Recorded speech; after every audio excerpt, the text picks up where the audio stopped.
This experiment is a small scale version of something I do on a much larger scale if I'm giving talks. The large scale version has a piece of rope and I get two people to pull the rope as hard as they can horizontally. And then I get somebody else to push down the center of the rope with one or two or three fingers. And they can do that quite easily, but they notice that as they try and push it further and further down, it gets more and more difficult. Now here's the small scale version. I've got two weights on the two ends of the string here. They're both 2 newtons.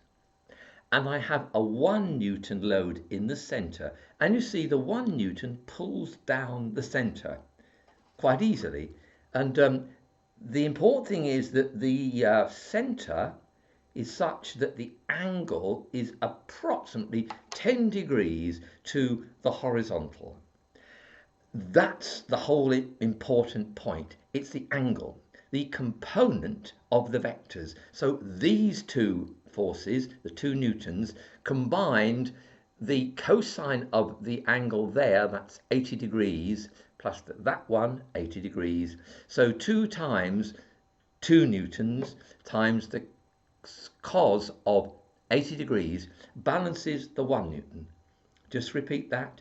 2 times 2 newtons multiplied by the cosine of 80 degrees equals the 1 Newton force acting downwards.